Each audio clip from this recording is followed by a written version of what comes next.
Hello everyone, welcome to PCS नियुक्ति पद। तो आज हम लोग घटना चक्र सीरीज फिजिक्स पार्ट 2 लेकर आ गए हैं। पार्ट 1 और एनसीईआरटी के कॉन्सेप्चुअल क्लासेस अभी तक आपने नहीं देखा है तो इसका लिंक डिस्क्रिप्शन में दिया हुआ है, आप वहां से जाकर देख सकते हैं। ठीक है, आगे बढ़ते हैं। ये आपका चैनल हो गया। यहाँ पे बीपीएससी एईडीओ से related different different classes already चल रहे हैं, आप प्लेलिस्ट से एक्सप्लोर कर सकते हैं। यहाँ पे साइंस से रिलेटेड जो कॉन्सेप्चुअल क्लासेस है यहाँ पे अवेलेबल है, तो आप इसको देख लें तो आपको बहुत बेनिफिशियल होगा प्रॉब्लम सॉल्व करने में। ठीक है, तो आगे बढ़ते हैं। ये आपका घटना चक्र का यहाँ पे इंडेक्स दिया हुआ है कि कौन कौन से आपके टॉपिक कवर होने वाले हैं यहाँ पे। ठीक है, 3 जो टॉपिक है ऑलरेडी पार्ट 1 में हम लोग कर चुके हैं, और पार्ट 2 जो है इसमें हम लोग मोशन और साउंड से रिलेटेड क्वेश्चन को करने वाले हैं। ठीक है, आगे बढ़ते हैं।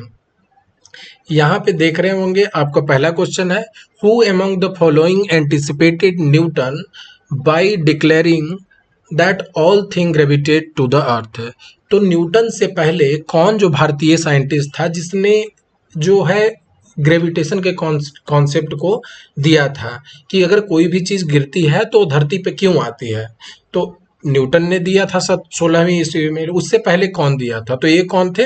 ब्रह्मगुप्त थे। ठीक है, तो ये जो कॉन्सेप्ट ग्रेविटी का था इसने किसने दिया था? ब्रह्मगुप्त ने दिया था। ये एक मैथमेटिशियन और एस्ट्रोलॉजर थे। ठीक है, मतलब ये जो कॉन्सेप्ट था ये सिमिलर टू ग्रेविटी ही था, जहाँ पे नेचर ऑफ अर्थ के बारे में उन्होंने बताया था कि कोई भी चीज गिरता है तो ये धरती पे ही आता है। और इसको बाद में फॉर्मलाइज मेन तौर पे न्यूटन ने अपने थ्योरी से दिया था। ठीक है, आगे बढ़ते हैं हम। तो दूसरा क्वेश्चन है, it is difficult to walk on the ice than on the road. बोल रहा है कि आइस पे चलना डिफिकल्ट क्यों होता है, रोड पे चलना आसान होता है। तो इसके पीछे के रीजन आपको बताने हैं। ठीक है, तो सबसे पहले समझते हैं कि क्या कैसे ये चीजें वर्क करती है। जैसे आप अगर कहीं पे भी चलते हैं, ठीक है, नॉर्मल अगर आप रोड पे चल रहे हैं तो आप रोड पे जब यहाँ पे पाँव रखते हैं तो पाँव और जो रोड के बीच में क्या लगता है? फ्रिक्शन लगता है।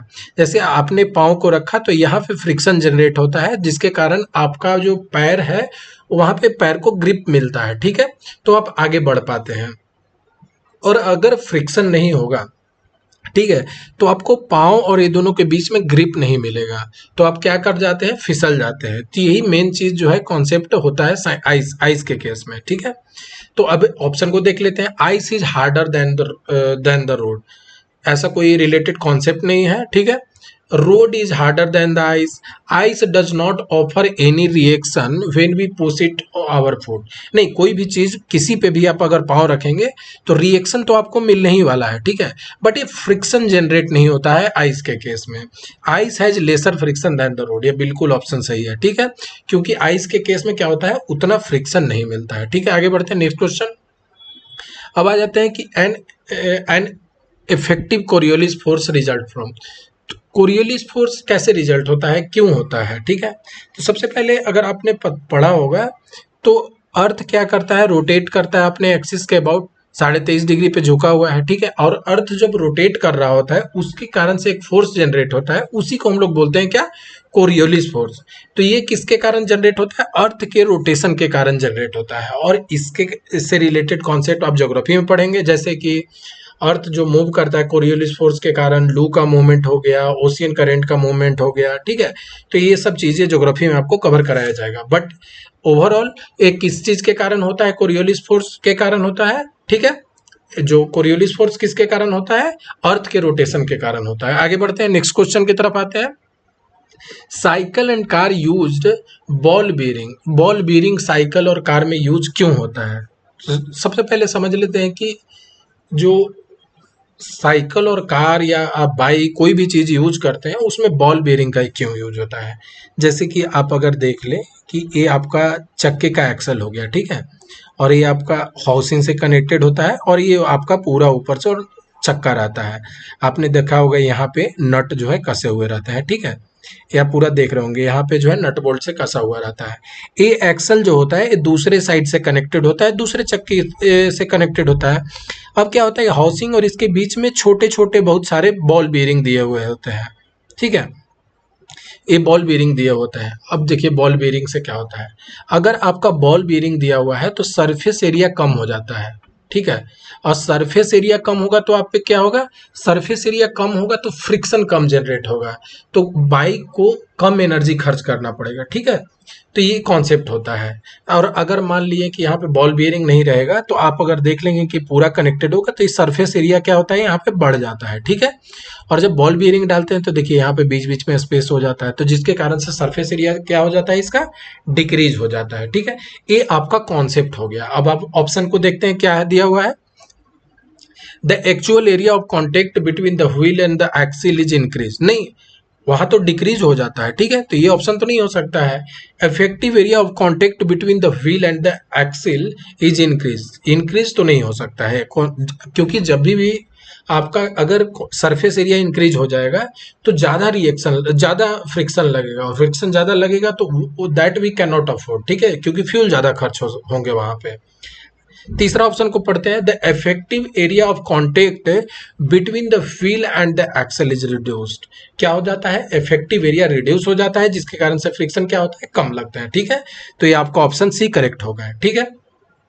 देखिए फ्रिक्शन कम, फ्रिक्शन जो होता है डायरेक्टली प्रोपोर्शनल कितना होता है, एरिया, अगर एरिया ज्यादा है तो फ्रिक्शन ज्यादा होगा, तो मुझे क्या करना पड़ेगा, एरिया को कम करना पड़ेगा, एरिया कम होगा तो क्या होगा, फ्रिक्शन कम लगेगा, फ्रिक्शन कम लगेगा तो हम लोग को कम एनर्जी प्रोवाइड करने पड़ेंगे, फ्यूल कम लगेंगे, ठीक है।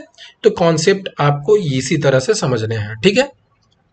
नेक्स्ट क्वेश्चन को सॉल्व करते हैं, and oil tanker is partially filled with oil and move forward on the level road with uniform acceleration, the free surface of oil, ठीक है। अब क्या बोल रहा है कि एक ऑयल टैंकर है, सबसे पहले ऑयल टैंकर को बना लेते हैं, ऑयल टैंकर हो गया, इसमें जो है तेल रखा हुआ है, ठीक है। अब बोल रहा है कि ये जो है एक सरफेस, नॉर्मल सरफेस पे चल रहा है, नॉर्मल सरफेस पे चलेगा तो ये नॉर्मल रहेगा। देखिए इसको बोलते हैं फ्री सरफेस। जब हम टैंक में पानी को, ऑयल को, किसी चीज को रखते हैं तो ये हवा और ये जो पानी के बीच में जो ये वाला ऊपर सरफेस बनता है, इसी को क्या बोलते हैं, फ्री सरफेस। आपको ध्यान में रखना है, ठीक है। अब आप पढ़िए क्वेश्चन को, फिर से पढ़िए, पार्शियली फील्ड है, ठीक है, पार्शियली फील्ड मैंने बना दिया है, move forward on the level road with uniform acceleration then free surface of the oil, क्या होगा, ठीक है। अब क्या हो रहा है कि ये जो इसमें आपने इनर्सिया पढ़ा होगा, इनर्सिया में क्या होता है कि अगर कोई भी चीज रेस्ट में है तो रेस्ट में रहना चाहता है, और अगर मूव कर रहा है तो मूव करना चाहता है। अगर उस पर कोई भी एक्सटर्नल फोर्स अप्लाई होगा तभी उसमें चेंजेज होंगे, ठीक है। अब ये पानी रखा हुआ है, तेल रखा हुआ है यहाँ पे, तो ये रेस्ट में है, और जब गाड़ी ये आगे एक्सेलरेट करेगा तो क्या होगा, ये तो रेस्ट में रहना चाहेगा ऑयल, और ये गाड़ी आगे मूव कर रहा है तो इसमें क्या होगा, तेल या पानी जो भी होगा ये कहीं ना कहीं कुछ इंक्लिनेशन पे आ जाएंगे, ठीक है। तो आपको जो फाइनल दिखेगा वो कैसा दिखेगा कि इसमें पानी और तेल जो भी रखा हुआ है कुछ इस टाइप से दिखेगा। ये आप घर में भी एक्सपेरिमेंट कर सकते हैं, जैसे आप कप ले लें, उसमें पानी भर दें और उसको तेजी से जब कप को आगे मूव करेंगे तो आप देखेंगे कि जितने भी उसमें पानी है वो पीछे के साइड में जमा हो रहे हैं और आगे के साइड में खाली हो रहे हैं, ठीक है। एक कॉन्सेप्ट आपको पता होगा, तो यही चीज को पूछा हुआ है इसने, ठीक है। तो अब बोल रहा है कि रिमेन्स हॉरिजेंटल, बिल्कुल भी हॉरिजेंटल नहीं रहेंगे, is inclined to horizontal with a smaller depth at the rear end, rear end मतलब कि पीछे वाला पार्ट पे, पीछे वाला पार्ट पे बोल रहा है कि कम होगा, कम तो नहीं हो सकता, यहाँ तो पीछे वाला पार्ट पे ज्यादा होना चाहिए, तो ये भी ऑप्शन नहीं, आंसर नहीं होगा। Is incline to horizontal with the larger depth at the rear end, बिल्कुल सही ऑप्शन है। देखिए यही चीज को यहाँ पे हमने डिपिक्ट किया है, ठीक है। तो ऑप्शन क्या हो जाएंगे, सी करेक्ट हो जाएंगे, ठीक। नेक्स्ट क्वेश्चन को करते हैं, ball bearing are use to convert the static friction into, अब ये बोल रहा है कि हम जो बॉल बियरिंग, अभी आपको मैंने जो पीछे बताया था यहाँ पे, बॉल बियरिंग क्यों यूज करते हैं, तो एक तो आपका सरफेस एरिया डिक्रीज हो जाता है, उसके कारण से फ्रिक्शन कम लगता है, और जो फ्रिक्शन रहते भी हैं वो किस में लगते हैं, रोलिंग फ्रिक्शन होते हैं, क्योंकि जो बॉल होता है अंदर में रोल कर रहा होता है, ठीक है। तो ये क्या करता है, स्टैटिक फ्रिक्शन हो गया। अगर इसको अगर अच्छे से अगर क्वेश्चन पूछना हो तो यहाँ पे बोलेगा स्लाइड फ्रिक्शन, ठीक है। तो यहाँ पे क्या बोलेंगे, a ball bearing are use to convert the static friction into rolling friction, ठीक है। आई होप सबको समझ में आया होगा। नेक्स्ट क्वेश्चन की ओर बढ़ते हैं, एक बॉल जो था उसको ड्रॉप कर दिया गया हाइट ऑफ द बिल्डिंग से, ठीक है, with the constant acceleration, constant acceleration, acceleration due to gravity दिया हुआ है, जो कि कितना होता है 9.8, इसका यूनिट क्या होगा, मीटर पर सेकंड स्क्वायर, ये सब आपको ध्यान में रखना है, ठीक है। What will be the velocity after 30 second, 3 second के बाद आपका वेलोसिटी क्या होगा, तो टी का वैल्यू दिया हुआ है 3 सेकंड। अगर किसी चीज को ड्रॉप किया हुआ है इसका मतलब क्या होगा कि इनिशियल वेलोसिटी जीरो होगा। ड्रॉप किया हुआ है मतलब उसको बॉल को डायरेक्ट छोड़ दिया है, किसी वेलोसिटी से नहीं फेंका है, तो यू का वैल्यू जीरो होगा। मैकेनिक्स में ऑलरेडी क्लासेस में हम बता चुके हैं कुछ फॉर्मूले, v equal to u plus a t, या एक एच बता चुके हैं, s equal to u t plus half a t square, और तीसरा बताया है v a square minus u a square equal to 2as। ये मैकेनिक्स में बताया जा चुका है। ये तीनों को आपको अच्छे तरह से याद में रखना है, ठीक है। तो अभी हम लोग यूज करने जा रहे हैं, क्योंकि पूछ रहा है क्या, what will be the velocity, 3 second बाद क्या होगा, फाइनल वेलोसिटी पूछ रहा है। तो v equal to u plus a t लगा देते हैं। इनिशियल वेलोसिटी क्योंकि ड्रॉप किया हुआ है जीरो है, तो यहाँ पे हो जाएगा ए टी। ए का वैल्यू कितना दिया हुआ है, एक्सेलरेशन ड्यू टू ग्रेविटी 9.8, और 9.8 और टाइम दिया हुआ है 3 सेकेंड, मल्टीप्लाई कर दे कितना हो जाएगा 27, ठीक है 29.4। तो ये आपका आंसर हो जाएगा मीटर पर सेकेंड। तो उसकी वेलोसिटी 3 सेकेंड के बाद कितनी हो जाएगी 29.4 मीटर पर सेकेंड। देखिए इससे रिलेटेड बहुत सारे क्वेश्चन ऑलरेडी आ चुके हैं, इसी बार इस टाइप से रिलेटेड 17th बीपीएससी में एक क्वेश्चन आया हुआ था, ठीक है। तो आपको ध्यान में रखना है। नेक्स्ट क्वेश्चन को समझते हैं।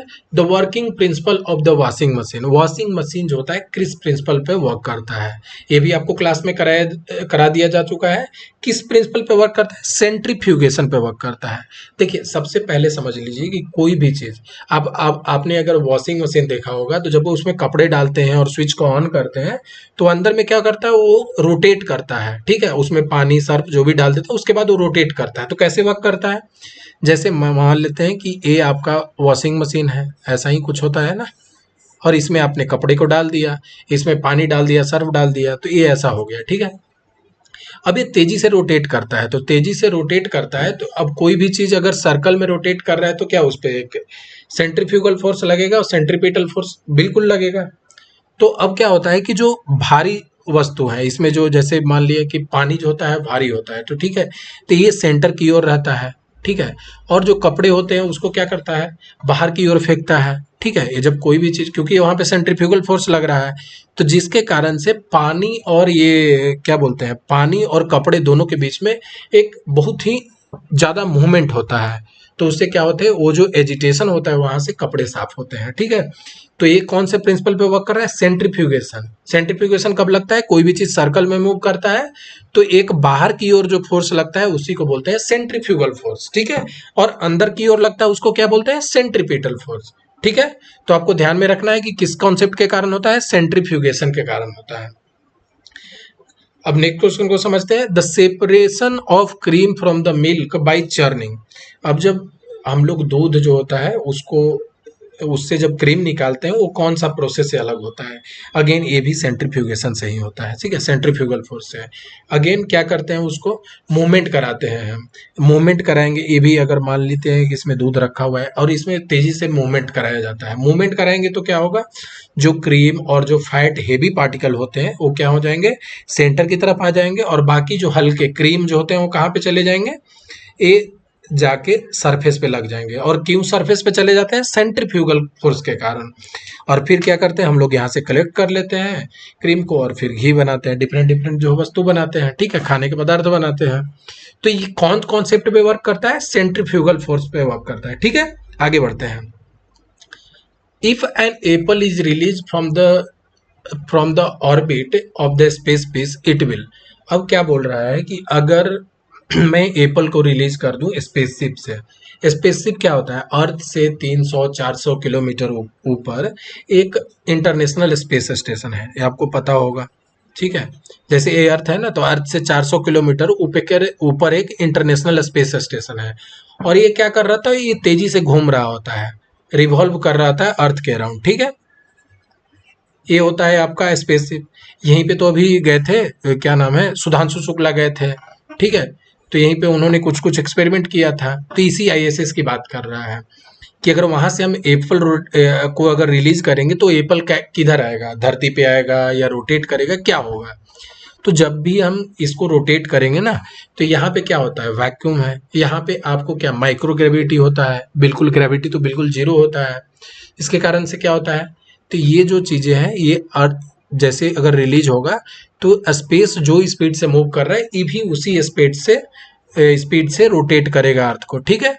एक कॉन्सेप्ट होता है, ठीक है। क्योंकि यहाँ पे कोई एक्सटर्नल फोर्स ऐसा लग नहीं रहा है तो क्या होगा, ये सेम उसी तरह से रोटेट करेगा जैसा कि आईएसएस रोटेट कर रहा है, ठीक है। अब आप ऑप्शन को पढ़ लीजिए। फॉल टुवर्ड द अर्थ, नहीं नहीं गिरेगा। Move move at the lower speed, बिल्कुल भी नहीं। Move along the spaceship eight the same speed, spaceship के साथ सेम स्पीड के साथ वो रोटेट करेगा, ठीक है। यही कॉन्सेप्ट मैंने आपको बताया, तो कौन सा ऑप्शन सी हो जाएगा, ठीक है। देखिए एक और चीज आपको बता देते हैं कि कभी भी अगर रोटेट कर रहा होता है, जैसे आईएसएस रोटेट कर रहा है, तो आपको लगता होगा कि जब ऊपर में है तो गिर क्यों नहीं जाता है, ठीक है। पहला कॉन्सेप्ट, एक तो आप पे इस पे ग्रेविटी का एक सेंटर, जो अर्थ जो है वो अपने स्पीड से खींच ही रहा होता है, अर्थ की ग्रेविटी के कारण थोड़ा बहुत तो वहाँ इसमें अर्थ की ओर ग्रेविटी लग ही रहा होता है। बट ये क्या होता है, यहाँ पे बहुत ही तेजी स्पीड के साथ ही रोटेट कर रहा होता है सर्कल में। अगर इस सर्कल में रोटेट कर रहा है तो क्या होगा, इस पे सेंट्रीफ्यूगल फोर्स लगेगा। सेंट्रीफ्यूगल फोर्स क्या होता है, सेंटर से बाहर की ओर लगता है।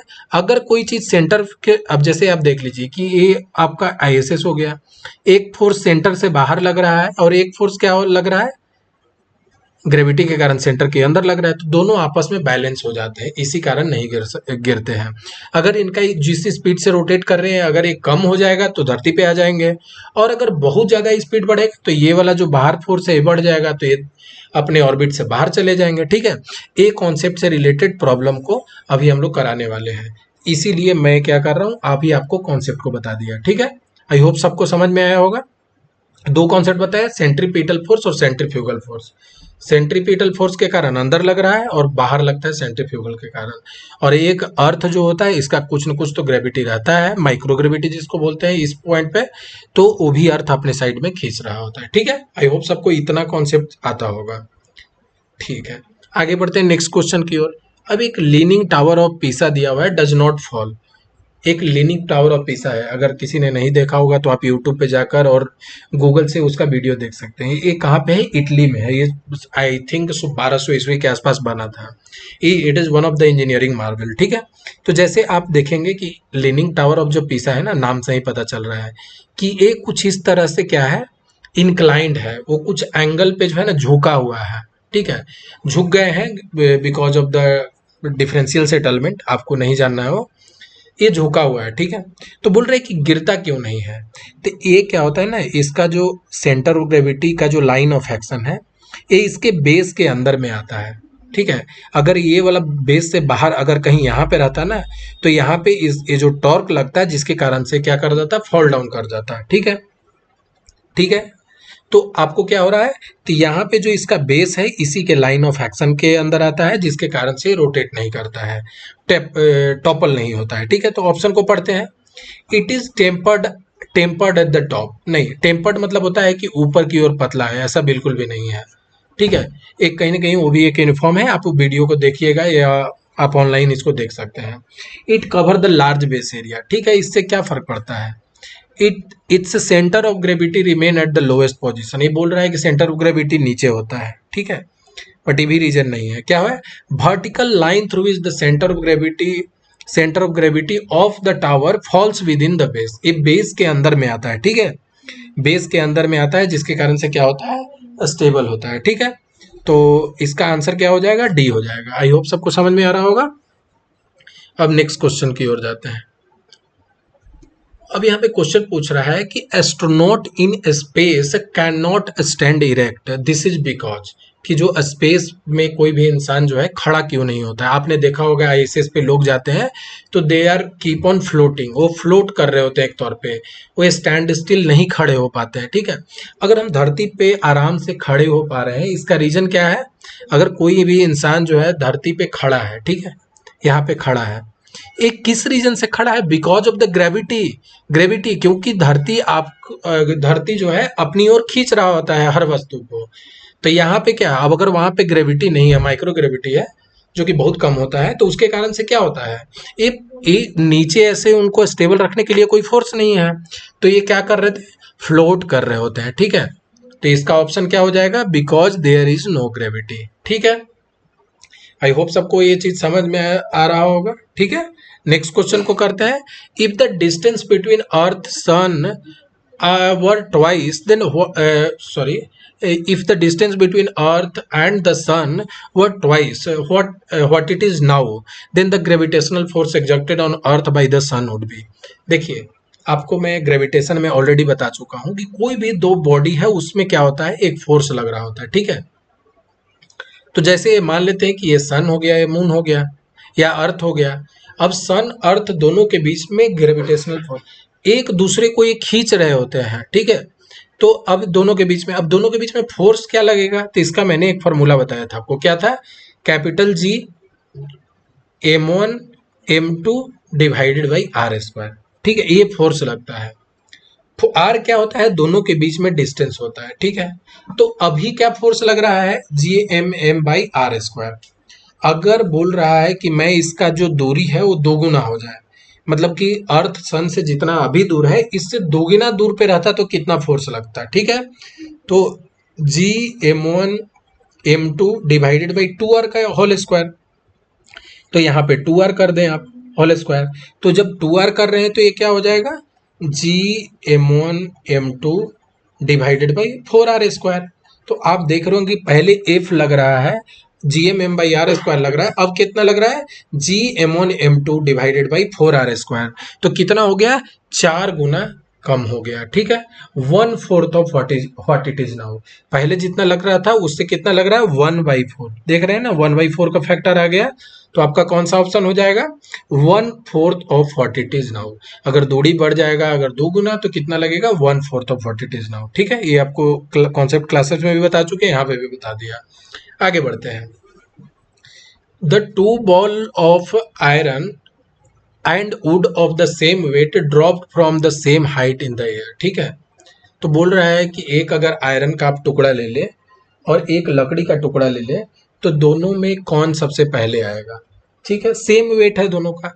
अगर आपको सेम वेट दिया हुआ है, आप खुद ही सोचिए कि एक जो है आयरन है और सेम वेट है दोनों को, मान लेते हैं कि दोनों का वेट 2 kg दिया हुआ है, ठीक है। तो दोनों में बड़ा कौन होगा, क्योंकि वेट सेम है तो आयरन क्या होगा, आयरन तो छोटा होगा, क्योंकि ये हाईली, इसका डेंसिटी क्या होता है, ज्यादा होता है। डेंसिटी जब इसका ज्यादा होता है तो क्या होगा, इसका एरिया कम कवर करेगा, वॉल्यूम कम कवर करेगा। तो आपका अगर वेट सेम है, इस चीज को ध्यान में रखना है, ठीक है। वेट सेम नहीं रहेगा तो कॉन्सेप्ट सेम नहीं रहेगा। वेट सेम है तो इसका वुड का क्या होता है, वॉल्यूम ज्यादा होता है। वॉल्यूम ज्यादा है तो इस पे क्या होगा कि इस पे ड्रैग फोर्स ज्यादा लगेगा, हवा जो है इस पे ज्यादा फोर्स लगाएगा, ठीक है। तो ड्रैग फोर्स ये सब जो लगता है ज्यादा लगेगा, उसके कारण से इसका स्पीड क्या हो जाएगा, स्लो हो जाएगा, ठीक है। ये आपका कॉन्सेप्ट हो गया। अब ऑप्शन को पढ़ लेते हैं। They reach the ground earth at the same time, नहीं, बिल्कुल भी नहीं होगा। One fall first another fall later, नहीं। The wooden ball fall later, wooden ball जो है लेट से धरती पे गिरेगा, गिरेगा क्यों गिरेगा ऐसा आप बताइए। इसका कॉन्सेप्ट ये है कि सेम वेट है तो वुड क्या सरफेस एरिया क्या होगा, ज्यादा होगा, ज्यादा वॉल्यूम कवर करेगा, उसके कारण से उस पे ड्रैग फोर्स, जो हवा जो उस पे फोर्स लगाएगा, हवा अपोज करेगा, उसको ज्यादा लगता है, तो जिसके कारण से क्या होगा, लेट आएगा। तो wooden ball will fall later, ठीक है। आगे बढ़ते हैं, नेक्स्ट क्वेश्चन को करते हैं। इफ ए फेदर, एक पंख दिया हुआ है, rubber ball and the wooden ball are fall freely simultaneously from the same height in the vacuum. बोल रहा है कि एक जो, अगर मान लेते हैं कि मोर का पंख है एक, ठीक है, एक रबर बॉल है और एक जो है वुडन बॉल है। ये जो वुडन बॉल है लकड़ी का है, ये रबर बॉल है और ये आपका पंख दिया हुआ है, और तीनों जो गिर रहे हैं वैक्यूम में गिर रहे हैं, ठीक है। इस कॉन्सेप्ट को बहुत ही अच्छी तरह ध्यान में रखना है, इसी सब जगह हम लोग गलती करते हैं। तो यहाँ पे क्या बोल रहा है, वैक्यूम है। वैक्यूम है तो अब ड्रैग फोर्स यहाँ पे एक्ट नहीं कर रहा है, ठीक है। कोई ड्रैग फोर्स नहीं है क्योंकि एयर नहीं है, ठीक है। तो जब एयर नहीं है तो क्या होगा, और अब ग्रेविटी तो सब जगह सेम ही लगता है, तो अब क्या होगा, कौन सा पहले गिरेगा, ठीक है। तो तीनों जो है साइमल्टेनियसली एक साथ गिरेंगे, ठीक है। हो सकता है किसी को सुनने में अच्छा नहीं लग रहा होगा कि पंख है और वुडन ब्लॉक है और रबर ब्लॉक है, तो तीनों एक साथ कैसे गिर रहे हैं। देखिए यहाँ पे क्या है, वैक्यूम है, इस चीज को ध्यान में रखना है। वैक्यूम मतलब कि कोई भी हवा नहीं है, ठीक है। तो क्या होंगे, एक साथ तीनों गिरेंगे, ठीक है। आगे बढ़ते हैं। नेक्स्ट क्वेश्चन को करते हैं। Two object of different mass falling freely near the surface of the moon. अगर बोल रहा है कि अगर मैं मून पे हूं, ठीक है, ये मून आपका हो गया, मून हो गया, बोल रहा है कि इसके आसपास डिफरेंट मास फ्रीली, कोई भी एक मास जिसका 3 kg है, एक का 5 kg है, ठीक है। तो अब पूछ रहा है कि जब एक गिर रहा होगा तो इसके बीच में क्या कंडीशन होगा, वो आपको ऑप्शन से बताना है। Have different acceleration, undergo the change. अब एसेलरेशन डिफरेंट क्यों होगा आप ही बताइए। जो एक ग्रेविटी लगेगा, जैसे अर्थ पे है तो एक जी लगता है, और मून पे आपको पता होगा कि कितना होता है ग्रेविटी, G/6 होता है। तो G/6 तो तीनों के लिए लगेगा, या वो 1 kg का मास हो, 2 kg का हो, 10 kg का हो, या किसी भी kg का मास हो, तो वो तो सेम नहीं रहने वाला है। डिफरेंट एक्सेलरेशन है तो बिल्कुल गलत है। Undergo a change in inertia, inertia क्यों चेंज करेगा, क्योंकि वो ऐसा कुछ एक्सटर्नल फोर्स नहीं लग रहा है, जो लग रहा है वो तो लग ही रहा है, तो ये भी ऑप्शन नहीं होगा।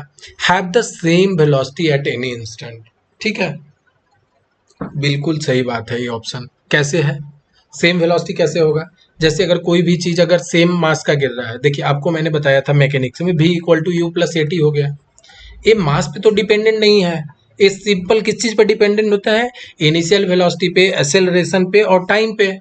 तो जो तीनों मास है उसका वेलोसिटी क्या होगा, सेम रहने वाला है, अगर कोई भी इंस्टेंट पे देखेंगे तो, ठीक है।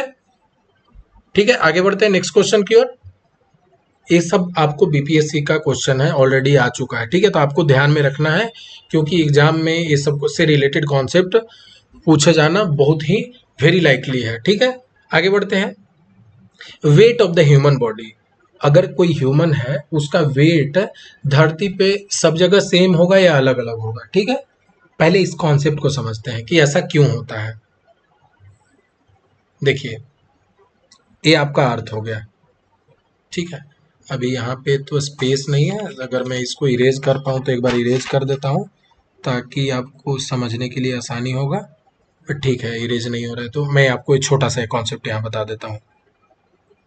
आपको पता होगा कि अर्थ एक नारंगी का शेप का है, तो जो पोल के पास अगर देखेंगे तो इसका डायमीटर क्या होता है, कम होता है, और जो इक्वेटर के पास क्या होता है, डायमीटर ज़्यादा होता है, ठीक है। तो मैं अगर बता दूं यहाँ कि अगर मैं डायमीटर देखूँ इक्वेटर के पास तो क्या होगा, डायमीटर एट इक्वेटर मैं ऐसे लिख रहा हूँ, वो ज़्यादा होता है, और डायमीटर एट पोल कितना होता है, डायमीटर पोल पे कम होता है, ठीक है। ये पहले एक चीज़ तो समझ गए, क्योंकि अर्थ एक नारंगी शेप में है तो उसका डायमीटर इक्वेटर पे ज़्यादा होगा। अब जो एक्सेलरेशन ड्यू टू ग्रेविटी होता है, ये भी क्लास में बताया, जो इसका फॉर्मूला क्या होता है, Gm/r², ठीक है। Gm/r² हो गया, आर क्या हो गया, रेडियस हो गया, तो आप यहाँ पे डायमीटर भी लिख सकते हैं, ठीक है। ठीक है, तो अब r² हो गया। अब आप देख लीजिए कि r का वैल्यू, ये जो डायमीटर यहाँ पे दिया हुआ है, अगर आप इक्वेटर का पुट करेंगे तो इक्वेटर का यहाँ पुट करेंगे तो डिनोमिनेटर क्या हो जाएगा, बड़ा हो जाएगा, तो ऊपर ओवरऑल वैल्यू क्या हो जाएगा, छोटा हो जाएगा। तो इक्वेटर पे आपको एक्सेलरेशन ड्यू टू ग्रेविटी कितना मिलेगा, कम मिलेगा, ठीक है। अब आप अगर इक्वेटर पे अगर ज्यादा है तो एक्सेलरेशन ड्यू टू ग्रेविटी कितना मिलेगा, कम मिलेगा। तो इक्वेटर पे जी का वैल्यू क्या होता है, इक्वेटर पे जी का वैल्यू कम होता है, ठीक है। ये मैंने बता दिया कि जी का वैल्यू कम होता है। अगर हम पोल पे आ जाएंगे तो क्या होगा, पोल पे उसका डायमीटर क्या होता है, छोटा है, क्योंकि नारंगी शेप में है, तो पोल पे इसका डायमीटर छोटा है, तो यहाँ वैल्यू डालेंगे तो छोटा है, तो किसी भी छोटा वैल्यू से डिवाइड करेंगे ऊपर न्यूमरेटर को, तो क्या आएगा, वैल्यू बड़ा आएगा, ठीक है। तो यहाँ पे क्या होता है, एक्सेलरेशन ड्यू टू ग्रेविटी ज़्यादा होता है।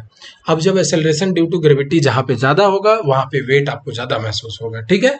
तो पोल पे पोल पे क्या होता है, वेट ज़्यादा होता है। अब ऑप्शन को पढ़ लीजिए आप, maximum at the pole, same at the every place on the earth surface, बिल्कुल भी नहीं। मैक्सिमम एट द इक्वेटर, नहीं, यहाँ तो कम होता है। अब मोर ऑन द माउंटेन से कोई कॉन्सेप्ट नहीं है, ठीक है। तो आपको क्या होगा, ऑप्शन यहाँ पे ए होगा। आपको मैंने कॉन्सेप्ट बता दिया है, अगर आपको समझ में आया अच्छी बात है, नहीं तो आपको एक एग्जाम पर्पज से याद रखना है, तो इसको बिल्कुल ध्यान में रखें कि इक्वेटर पे ग्रेविटी कितना होता है, कम होता है, और पोल पे ग्रेविटी क्या होता है, ज्यादा होता है। तो पोल पे आपको वेट ज्यादा होगा, ठीक है। आगे बढ़ते हैं, नेक्स्ट क्वेश्चन को समझते हैं। if the spinning speed of earth increases then the weight of the body at the equator will। अब पहले इसको समझते हैं कि क्या बोल रहा है, क्वेश्चन को समझते हैं। जैसे ये आपका अर्थ हो गया, आपको पता होगा ये 23.5 डिग्री पे झुका हुआ है।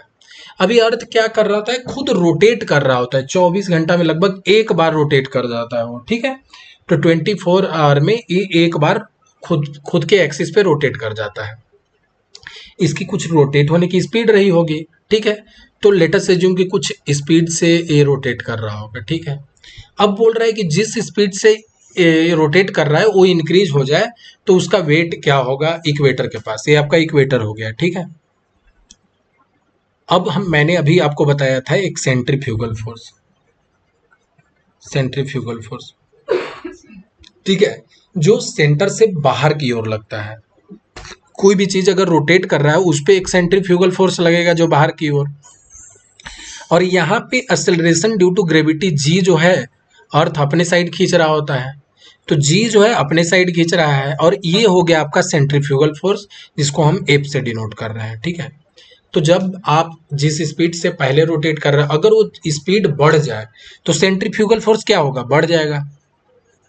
अब अगर आपका सेंट्रीफ्यूगल फोर्स बढ़ गया तो ये क्या होगा, ग्रेविटी तो लग रहा है वो लगेगा ही, तो ये दोनों के बीच में जो नेट आएगा, जैसे एफ हो गया सेंट्रीफ्यूगल फोर्स के कारण से और ये जो आपका हो गया फोर्स जो है ग्रेविटी के कारण से हो गया, ठीक है। ये उस पे फोर्स लगेगा, ठीक है, ये आपका फोर्स ड्यू टू ग्रेविटी हो गया और यहाँ पे फोर्स सेंट्रीफ्यूगल फोर्स के कारण हो गया। तो अब जिस स्पीड से रोटेट कर रहा है तो सेंट्रीफ्यूगल फोर्स यहाँ पे आपका बढ़ गया, ठीक है, ये वैल्यू बड़ा हो गया, ठीक है। तो ग्रेविटी जो पहले लग रहा था उसके घनिष्पत अब जो फोर्स लग रहा है वो क्या होगा, बाहर की ओर ज्यादा लगेगा। अंदर की ओर क्या होगा, ये जो ग्रेविटी जो लग रहा था उसका वैल्यू अब धीरे धीरे कम जाएगा कि जितना पहले अर्थ खींच रहा था सेंट्रीफ्यूगल फोर्स ज्यादा लग रहा है, तो अब जो है अर्थ कितना स्पीड से अर्थ पे जो फोर्स लगेगा वो क्या हो जाएगा, डिक्रीज हो जाएगा, ठीक है।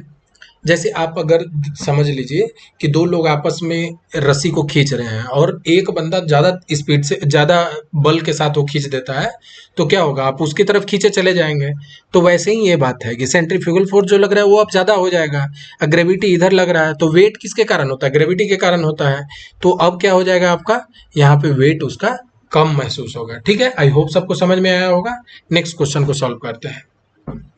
The weight of anybody is same at every place on the earth surface, maximum at the pole, more on the equator, more on the mountains or in the plain। ये आपको एक अभी इससे पिछले स्लाइड में करा चुके हैं क्वेश्चन। तो कहाँ पे मैक्सिमम होता है देख लीजिए, आपको कहाँ पे मैंने बताया था, पोल पे जो है मैक्सिमम होता है और आपको कॉन्सेप्ट भी बता दिया था, ठीक है। तो पोल पे क्या होगा, मैक्सिमम होगा। तो आप देख लीजिए कौन सा ऑप्शन है, maximum at the pole, option B दिया हुआ है, ठीक है। नेक्स्ट क्वेश्चन को सॉल्व करते हैं। The variation of displacement with time in case of particle falling freely under the gravity from the rest is correctly shown by in the graph, ठीक है। देखिए कब एक ग्राफ दिया हुआ है डिस्टेंस और टाइम के बीच में, ठीक है, तो बोल रहा है कि कौन सा जो ग्राफ दिया हुआ है करेक्ट दिया हुआ है। आपको मैंने बताया है 3 फॉर्मूला, फिर से लिख देता हूँ। v equal to u plus a t, s equal to u t plus half a t square, और तीसरा मैंने ए टी स्क्वायर, और तीसरा मैंने बताया है v square minus u square into 2as। देखिए आपको चूज करना है और बोल रहा है कि इनिशियल वेलोसिटी क्या है, 0 है, ठीक है, क्योंकि वो उसको जब छोड़ा जा रहा है अंडर रेस्ट, ठीक है, तो u का वैल्यू क्या है, 0 है। अब आपको चूज करना है कि ये तीनों इक्वेशन में कैसे आप एग्जाम में चूज करेंगे कि तीनों में से किसको यहाँ पे समझ के मैं सॉल्व करूँ। देखिए यहाँ पे फाइनल वेलोसिटी है जो दिया हुआ नहीं है, तो ये यूज करेंगे तो आपको सेंस नहीं बनता है। v इक्वल टू यहाँ पे भी है, नहीं सेंस बनता है। अगर आप ये देखेंगे एस का दिया हुआ है, डिस्टेंस आपको चेक करना है, टाइम से आपको चेक करना है, इनिशियल वेलोसिटी 0 है तो पूरा 0 हो जाएगा, और ये जो है जी टी स्क्वायर आपको दिया हुआ है, ठीक है, तो यही रिलेशन आपको लिखेंगे। तो जैसे मैंने पहले लिख दिया you t plus half a t square, मैंने लिख दिया। अब क्या हो गया, इनिशियल वेलोसिटी क्या है, 0, क्योंकि रेस से रिलीज हुआ है, तो अब मैं क्या लिख सकता हूँ, हाफ ए टी स्क्वायर। ये जो है किस चीज का इक्वेशन है, ये एक इक्वेशन ऑफ पैराबोला है। पैराबोला यहाँ पे कौन सा दिया हुआ है, तो ऑप्शन ये दिया हुआ है, ऑप्शन ए करेक्ट हो जाएगा। अगर किसी को ये भी नहीं समझ में आ रहा है कि ये पैराबोला कैसे है, कैसे डिसाइड करूं, तो आप एक चीज कर सकते हैं, आपके लिए एक और चीज है यहाँ पे कि आप चेक कर लें कि जब t इक्वल टू 0 है तो मेरा डिस्टेंस कितना कवर कर रहा है, d का वैल्यू क्या हो रहा है, ठीक है। तो t का 0 पुट करेंगे तो डिस्टेंस क्या हो रहा है, 0 होगा, क्योंकि t वैल्यू यहाँ 0 डालेंगे, 0 किसी से मल्टीप्लाई होगा, 0 हो जाएगा। अब आप देख लीजिए कि कौन से इक्वेशन में t इक्वल टू 0 पे d इक्वल टू 0 है, इसमें तो नहीं है। t इक्वल टू 0 पे d का वैल्यू सर्टेन वैल्यू दिया हुआ है, यहाँ पे भी नहीं है, दो तो ऑप्शन एलिमिनेट हो गए। ये लीनियर इक्वेशन तो है नहीं, पैराबोला इक्वेशन है, तो कभी भी जब भी आंसर होगा इसका क्या होगा, ये होगा, ठीक है। तो आपको मैं ये भी कॉन्सेप्ट बता दिया कि कैसे आपको समझना होगा, ठीक है। आगे बढ़ते हैं। Satellite is kept moving in its orbit around the अर्थ। कोई भी सैटेलाइट जो अर्थ, जैसे आपको मैंने बताया कि आईएसएस रोटेट कर रहा है, डिफरेंट डिफरेंट सैटेलाइट जो है रोटेट कर रहे होते हैं, ठीक है। तो गिरते क्यों नहीं है, धरती पे क्यों नहीं गिर जाते हैं, ये आपको कॉन्सेप्ट अभी तक बता चुके हैं ऑलरेडी, ठीक है। तो आपको समझना है, is kept moving in its orbit around the earth, तो क्यों नहीं गिर जाते हैं, ठीक है। क्यों जो है वो मूव कर रहे होते हैं, ठीक है। अब इस चीज को समझते हैं।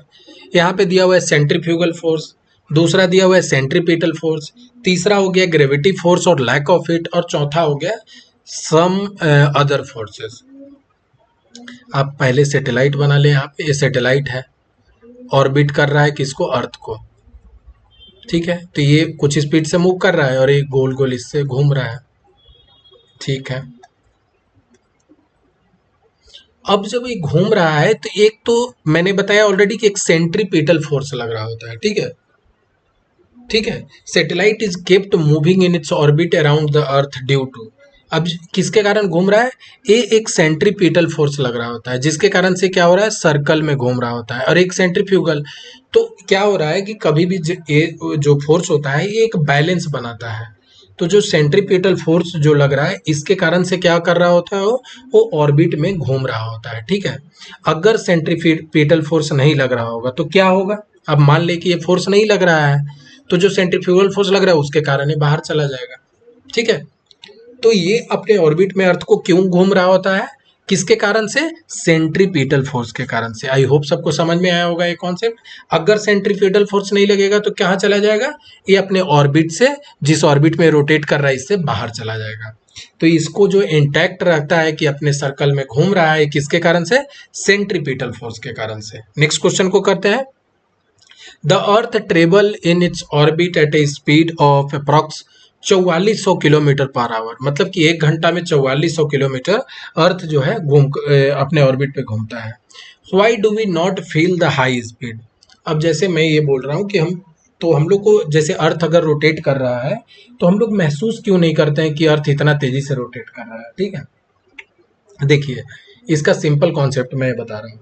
आप कार में बैठ जाए और कार के जितने भी शीशा बंद कर दे और आप देखना बंद कर दे, ठीक है। तो आपको जो जब, क्योंकि कार क्या है, कार तेजी से घूम रहा है बट कार के अंदर आप रेस्ट में है, ठीक है। तो उसके कारण से क्या होगा, आपको महसूस नहीं होगा कि आप कार में बैठे हैं। और जो है देखिए, अनलेस कि अगर गड्ढा आ गया आप उसके कारण से महसूस कर रहे हैं या कुछ सेंसेशन के कारण, वो अलग चीज होता है। बट अगर आप कार में बैठे हैं, अगर नॉर्मल कार है वो, ठीक है, तो वह तो आपको क्या पता नहीं चलेगा, ठीक है, कि आपका जो स्पीड है वो आप 800 किलोमीटर जा रहे हैं। हाँ, अगर आप बाहर देखेंगे तो आप बता सकते हैं, अगर उसमें लेटे हुए आंख बंद करके तो it will be very difficult to realise it, ठीक है। क्योंकि आप जो है कार के रिस्पेक्ट में किस स्पीड से बैठे हुए हैं, 0 की स्पीड से बैठे हुए हैं। वैसे ही कॉन्सेप्ट है कि अगर मैं अर्थ पे बैठा हुआ हूँ, अर्थ तेजी से घूम रहा है, बट अर्थ तो के रिस्पेक्ट में मैं किस स्पीड से बैठा हूँ, 0 की स्पीड से बैठा हूँ, तो मुझे पता नहीं चलेगा। तो अब ऑप्शन को एक्सप्लोर करते हैं कि क्या है। Because we are too small compare to size of the earth, नहीं है तो ऑप्शन नहीं हो सकता। Our relative speed with respect to earth along the earth orbit is 0, ठीक है, क्या ऑप्शन करेक्ट है। मैंने भी आपको बताया कि क्या है, उसके अर्थ के रिस्पेक्ट में कौन सी स्पीड के साथ हैं हम लोग, 0 स्पीड के साथ हैं, तो इसलिए हम लोग महसूस करते हैं नॉर्मल, ठीक है। आगे बढ़ते हैं। देखिए, अगर आपको एक मैं छोटा सा फन फैक्ट बता दूं कि अगर जिस स्पीड से रुक रहा है, अगर अर्थ अचानक से घूमना बंद कर दे तो क्या होगा? आप क्या इमेजिन कर पा रहे हैं? ठीक है, जो अब जैसे मान ली कि कोई भी चीज तेजी से घूम रहा है, वो अचानक से रुक जाए तो क्या होता है? वो जो मोमेंटम रहता है उसके कारण से क्या लोग बाहर, जैसे मैं एक बता रहा हूँ आपको, अर्थ जो है रोटेट कर रहा है जिस स्पीड से, अगर अचानक से रोटेट करना बंद कर देगा तो क्या होगा? इस पे जो पानी है, जो जो चीजें हैं, ये क्या होगा? तेजी से बाहर फेंकेगा, तो ये क्या हो जाएगा? फ्लड आ जाएगा, बहुत ही डेविस्टेशन वाला स्थिति हो जाएगा। ठीक है, तो ये कॉन्सेप्ट आपको ध्यान में रखने हैं। ठीक है, ये मैं एक्स्ट्रा पॉइंट बता दिया। आगे बढ़ते हैं। अब क्या दिया हुआ है कि a geo synchronous satellite continuously active in its orbit due to centripetal force which is obtain by. ठीक है, तो जियो सिंक्रेनस सैटेलाइट है। जियो सिंक्रेनस मतलब क्या होता है? जियो सिंक्रेनस सैटेलाइट जो होता है, तो ये क्या होता है? जैसे आपको मैं एक एग्जांपल से बता देता हूँ कि ये अर्थ हो गया। अर्थ क्या हो रहा है? रोटेट कर रहा है अपने खुद के एक्सिस पे। जब एक खुद के एक्सिस पे रोटेट कर रहा है तो अप्रोक्सीमेटली मैं मानता हूँ कि 24 घंटे में ये एक बार कंप्लीट कर लेता है। ठीक है, अब 24 घंटे में अगर एक ये खुद को कंप्लीट खुद के एक्सिस पे जब रोटेट करता है, जिसके कारण दिन रात होता है, तो अब जो भी एक सैटेलाइट है और ये अर्थ के ऊपर रोटेट कर रहा है। ठीक है, अर्थ के चारों ओर जो क्या कर रहा है? रिवॉल्व कर रहा है। तो इसको एक टोटल अर्थ का रिवोल्यूशन लेने में कितना टाइम लगता है? सेम 24 घंटा टाइम लगता है। तो इसको क्या बोलते हैं? जियो सिंक्रोनस सैटेलाइट है, कि मतलब अर्थ से वो क्या है? सिंक में है। अगर उसको 24 घंटे, जैसे अर्थ को रोटेट करने में 24 घंटा लगता है खुद के एक्सिस पे, और जो डिफरेंट सैटेलाइट है अगर वो रोटेट कर रहा है तो उसको अर्थ को रोटेट करने में कितना लग रहा है? 24 घंटे लग रहे हैं। तो इसको क्या बोलते हैं हम लोग? जियो सिंक्रोनस सैटेलाइट बोलते हैं। और एक होता है जियो स्टेशनरी सैटेलाइट। अगर कोई भी जो ये चीजें हो रही हैं एक्टिविटी, अगर ये इक्वेटर के लॉन्ग हो ठीक है, तो अगर ये इक्वेटर के लॉन्ग रोटेट कर रहा था, इसको बोलते हैं जियो स्टेशनरी बोलते हैं। ठीक है, इक्वेटर के लॉन्ग अगर रोटेट करेगा 24 घंटे में तो क्या बोलेंगे? जियो स्टेशनरी। और अगर आपको कोई भी एक्सिस के अबाउट अगर रोटेट कर रहा होता है कहीं पे भी अर्थ को के, आपको मैं बता दूं, आपको ऐसे भी रोटेट कर सकता है, यहाँ से भी ए भी एंगल से रोटेट कर सकता है। तो कोई भी एंगल से अगर वो रोटेट कर रहा है अर्थ को, और अगर 24 घंटे उसको लग रहे हैं अप्रोक्सीमेटली, तो उसको बोलते हैं जियो सिंक्रोनस सैटेलाइट। तो हम लोग ये चीज को समझ गए हैं कि जियो सिंक्रोनस सैटेलाइट होता क्या है। अब कॉन्सेप्ट को समझते हैं। Continuously active orbit due to centripetal force which is obtain by. ठीक है, तो rocket engine that propel the satellite, बिल्कुल भी नहीं। Gravitational force on the satellite by the earth. अभी आपको मैंने क्या बताया कि ये जो रोटेट कर रहा होता है जियो सिंक्रोनस सैटेलाइट, तो ये रोटेट कर रहा होता है। अगर मैं सेंट्रीपिटल फोर्स जो लग रहा है, ये जो मैंने बताया था कि सेंट्रीपिटल जो फोर्स अंदर की ओर लग रहा है, अगर ये नहीं लगेगा तो क्या हो जाएगा? बाहर चला जाएगा। तो ये जो ग्रेविटेशनल फोर्स लग रहा होता है ना सैटेलाइट बाय अर्थ, अब जैसे ये ग्रेविटेशनल फोर्स लग रहा है, तो जिसके कारण से क्या होता है? एक सेंटर की ओर रहेगा और बाहर वाला फोर्स ये जो लग रहा है, दोनों बैलेंस हो जाते हैं और रोटेट कर रहे होते हैं। तो इसका आंसर क्या हो जाएगा? The gravitational force on the satellite by the earth. ठीक है, तो ग्रेविटेशनल फोर्स एक लग जो रहा होता है किस पे? सैटेलाइट पे किसका ग्रेविटेशनल लग रहा होता है? अर्थ का लग रहा होता है। ठीक है, तो orbit due to centripetal force which is obtain by. ठीक है, आई होप सबको समझ में आया होगा। नेक्स्ट क्वेश्चन को करते हैं। If the gravitational force on the earth suddenly disappear which of the following will be correct consequences. अगर बोल रहा है कि जो एक्सेलरेशन ड्यू टू ग्रेविटी है, जैसे अगर आप अर्थ पे बैठे हुए हैं तो यहाँ पे खड़ा है आप, तो जी ए को लग रहा होता है एक्सेलरेशन ड्यू टू ग्रेविटी, जिसके कारण से आप धरती से जुड़े हुए हैं। अगर बोल रहे हैं कि ये वैल्यू जो है खत्म हो जाए, डिसअपियर कर जाए, तो क्या होगा? ऑप्शन पढ़ते हैं। The weight of an object will become zero but the mass will remain same. आपको मैं ये कॉन्सेप्ट क्लासेस जो एनसीईआरटी की सीरीज है उसमें बताया हूं। क्या होता है? मास आप कहीं पे भी चले जाएं चेंज नहीं होने वाला है। मास क्या रहता है? ये कांस्टेंट रहता है, कहीं पे भी चले जाएंगे चेंज नहीं होगा। मास उसको मून पे भी सेम रहेगा, जुपिटर पे भी सेम रहेगा, अर्थ पे भी सेम रहेगा। If you go anywhere the mass will remain same, इसको ध्यान में रखना है। और वेट क्या होता है? वेट होता है mass into acceleration due to gravity, या जो भी अब जहां जहां पे जो एक्सेलरेशन लग रहा है।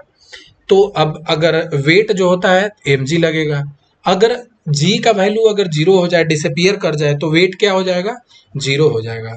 बट मास क्या रहेगा, कांस्टेंट। तो मास जो है does not change but weight will change. तो यहाँ पे ऑप्शन ए हो जाएगा, ऑप्शन ए करेक्ट आंसर हो जाएगा। ठीक है, आई होप सबको ये कॉन्सेप्ट समझ में आया होगा।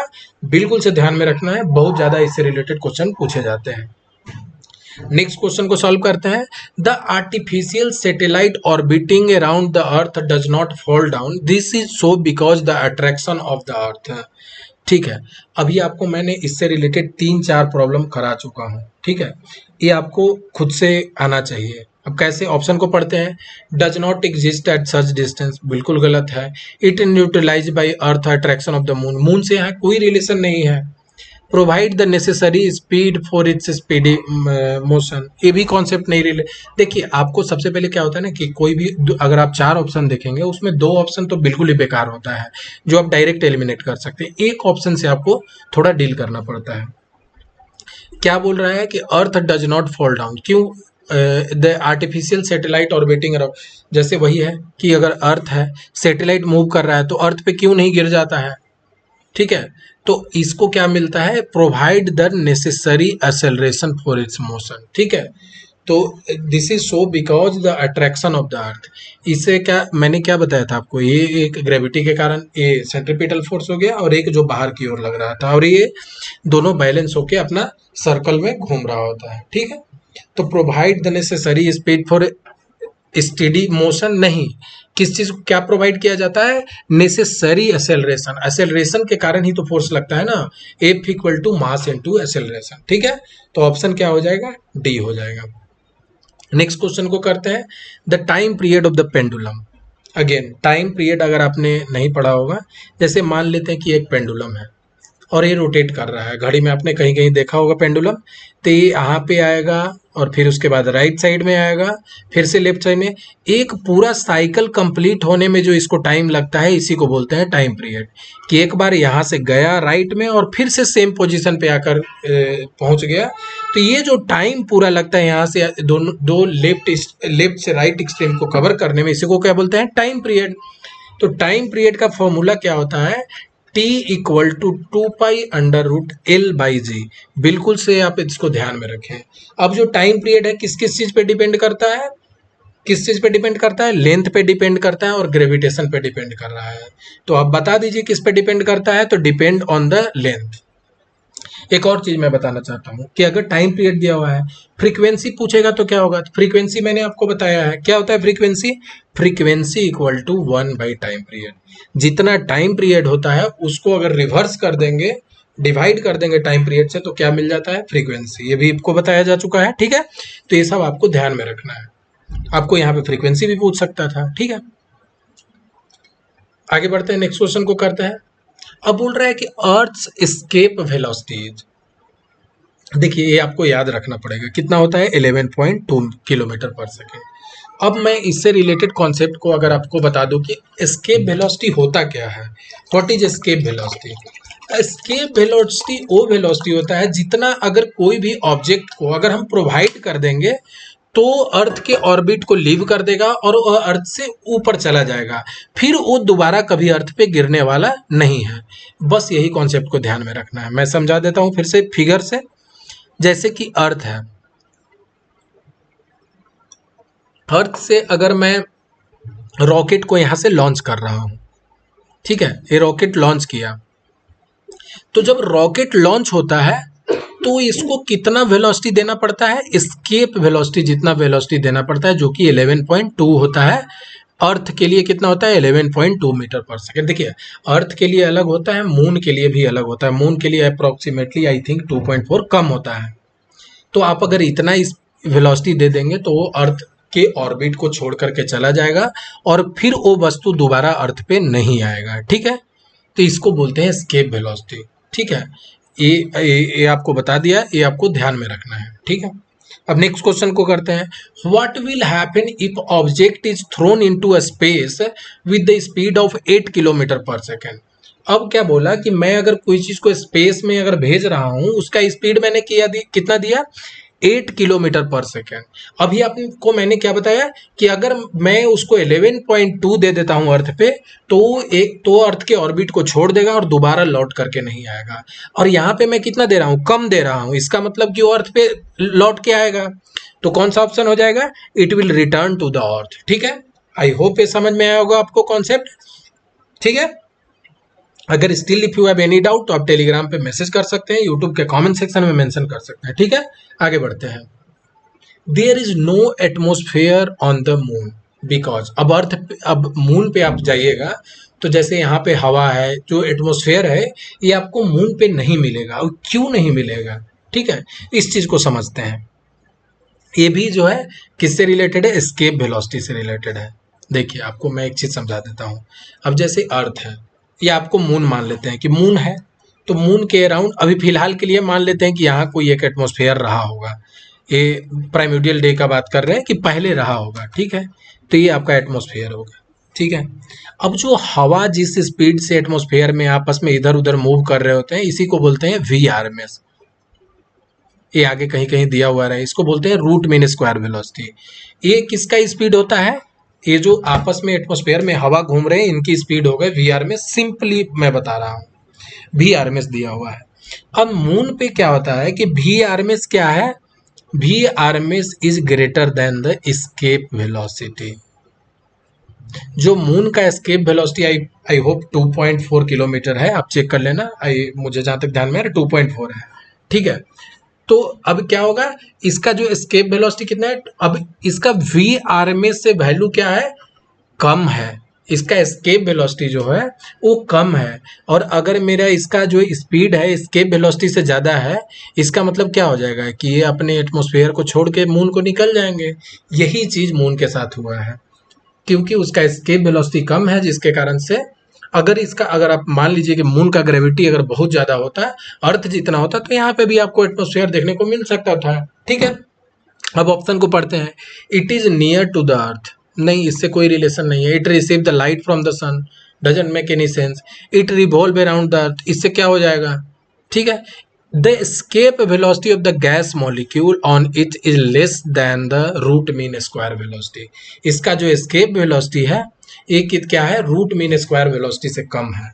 और अगर इसका मतलब कि ये जो हवा का स्पीड है एस्केप वेलोसिटी से ज़्यादा है, तो ये क्या होगा, एक बार मून को लीव कर दिया तो दोबारा नहीं आएगा। ठीक है, तो ऑप्शन यहाँ से क्या हो जाएगा, डी हो जाएगा। आई होप सबको समझ में आया होगा। नेक्स्ट क्वेश्चन को सॉल्व करते हैं।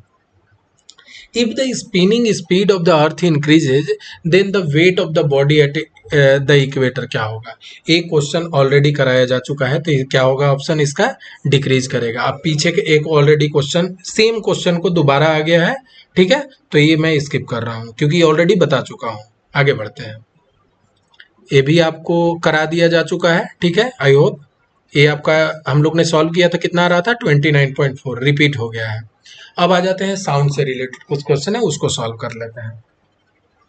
Sound will have the highest velocity. Sound जो होता है कौन से मीडियम में उसका स्पीड होता है, हाई होता है। पता है अभी इस सेम क्वेश्चन 17th बीपीएससी में पूछा हुआ था। यूपीएससी ऑलरेडी 2018 में प्री में पूछ चुका है, यूपीपीसीएस, और इस बार 17th बीपीएससी में सेम क्वेश्चन को रिपीट किया गया है। इसका आंसर क्या होगा, स्टील होगा। मैं इससे रिलेटेड कॉन्सेप्ट बता देता हूँ। देखिए, स्पीड ऑफ साउंड जो होता है डिफरेंट डिफरेंट मीडियम में डिफरेंट होता है, कि जैसे अगर सॉलिड में उसका अलग होगा, लिक्विड में। अगर आप देखेंगे तो स्पीड जो होता है साउंड का सॉलिड में सबसे ज़्यादा होता है, उसके बाद होता है लिक्विड में, इसको याद रखें, और उसके बाद होता है गैस में। सॉलिड में सबसे ज़्यादा होता है, तो आप देख लें, वैक्यूम है, वाटर है, एयर है, सॉलिड यहाँ पे कौन है, स्टील है, तो स्टील में सबसे ज़्यादा होगा। ठीक है, तो ये आपको ऑलरेडी एनसीईआरटी के सीरीज में भी हम लोग करा चुके हैं, फिर से मैंने बता दिया, इसको ध्यान में रखिएगा। ठीक है, इंपॉर्टेंट क्वेश्चन है, ये पूछे जाते हैं। ठीक है, next question, the velocity of sound in air is approximately. ये आपको वैल्यू अप्रॉक्सीमेटली ध्यान में रखना है, इसमें कोई कॉन्सेप्ट नहीं है। 330 मीटर पर सेकंड होता है। आप कहीं 330 देखेंगे, कहीं 340 देखेंगे, तो ये आपको ध्यान में रखना है कितना होता है, 330 मीटर पर सेकंड होता है स्पीड ऑफ साउंड। ठीक है, एक कौन सा मीडियम में दिया हुआ, एयर में दिया हुआ है, ध्यान में रखना। क्योंकि अगर मीडियम चेंज होगा तो स्पीड भी चेंज हो जाएगा, ठीक है। और स्पीड ऑफ लाइट कितना होता है अगर बता दो आप तो 3 × 10⁸ मीटर पर सेकेंड। और ये जो होता है स्पीड ऑफ लाइट वैक्यूम में भी चलता है, जबकि जो मैं बोल रहा हूं अगर वैक्यूम रहेगा तो मैं जो बोल रहा हूँ वो दूसरे को सुनाई नहीं देगा। वैक्यूम में साउंड ट्रेवल नहीं करता है, whereas speed of light जो होता है, लाइट जिस स्पीड से मूव कर रहा होता है ये वैक्यूम में भी ट्रेवल करता है, ठीक है। इस कॉन्सेप्ट को भी ध्यान में रखना है, ठीक है। ये भी आपको एनसीईआरटी से रिलेटेड जो सीरीज चल रहा है वहां पे भी बताया जा चुका है। नेक्स्ट क्वेश्चन को करते हैं। Sound wave do not travel in, sound wave जो है कहाँ पे ट्रेवल नहीं करता, अभी बताया आपको कहाँ पे ट्रेवल नहीं करेगा, वैक्यूम में ट्रेवल नहीं करेगा। आगे बढ़ते हैं। Which of the following is a cause of echo, echo किस चीज के कारण होता है, ये होता है रिफ्लेक्शन ऑफ साउंड के कारण से।